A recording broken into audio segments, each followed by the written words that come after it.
Hi everyone, today I'll show you how I create a spread in my digital reading journal for the book What Moves the Dead.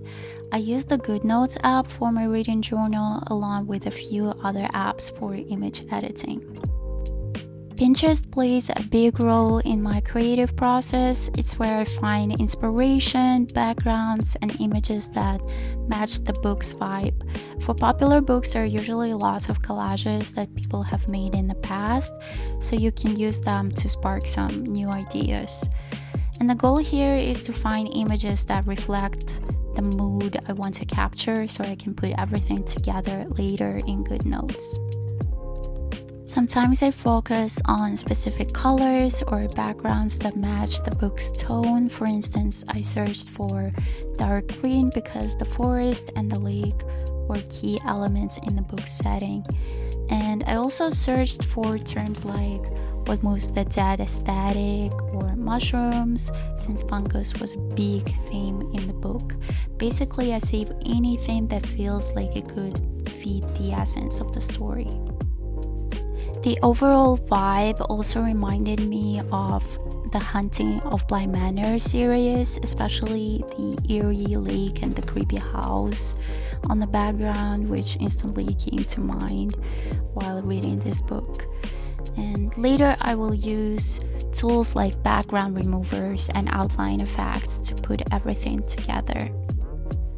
And although for this video I'm going to use Pinterest only for finding images and backgrounds and such, I also use Canva and Google from time to time to find additional images that could fit my spread.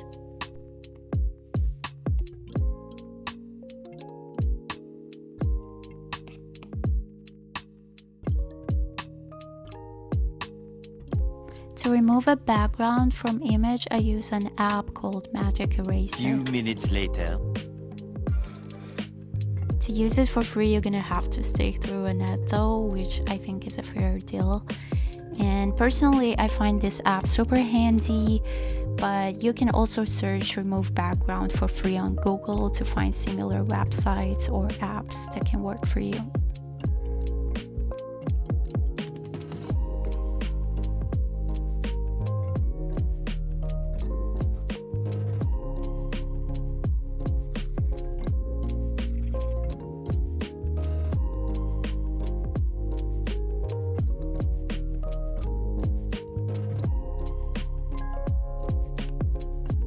Another option for background removal is a website called remove.bg. It's great for quickly removing backgrounds, but it has a downside because sometimes it saves images with a white background instead of transparent. It happened to me a few times, but it doesn't really happen often.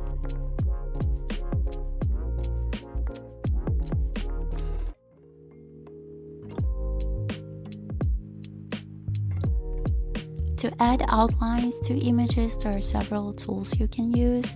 First off is a website called borderize.com. You can upload an image and add a border to it. Once you're done, you can save the image directly to your device.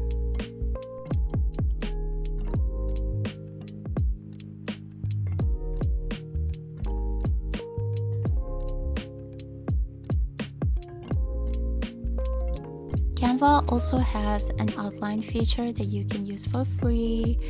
Just upload an image that you want to edit and wait for it. After adjusting your picture, you can click Edit, then go to Shadows, where you can experiment with different effects.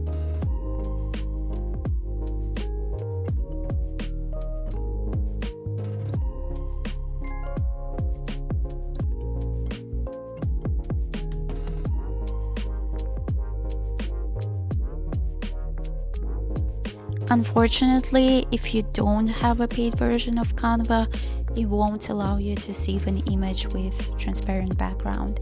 So you're gonna have to go through that whole background removal process once again upon downloading picture on your device, which is a bummer, I know. PicsArt also offers free tools for adding outlines and shadows. After uploading your image, click on border and change the color and adjust the thickness. And then you can click on shadow and add a shadow for extra depth. Once I have all my images ready, I head to Goodnotes to start assembling the spread. It takes time to adjust and arrange everything, but it's such a fun and creative process, and really there's no right or wrong way to do it as long as it matches the theme of the book and you're enjoying the process.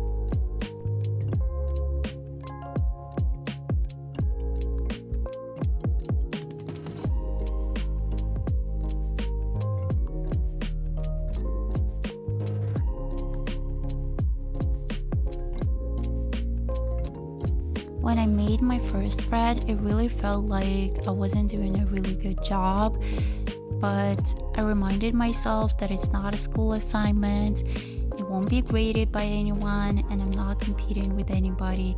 I just let myself experiment and have fun with it.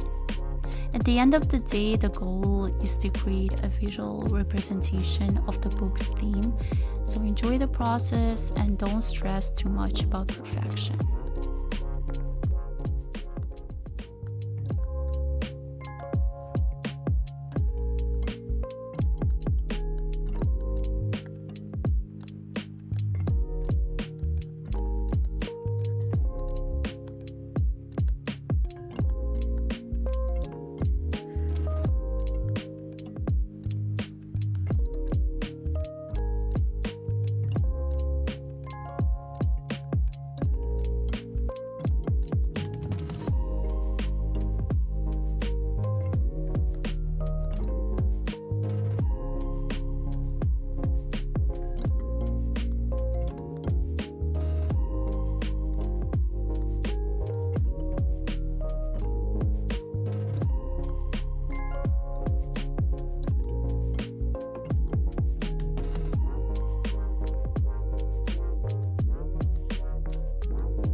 And for the finishing touch, I will add a few quotes from the book. I'll head over to Goodreads and find some quotes I like and copy them into my journal.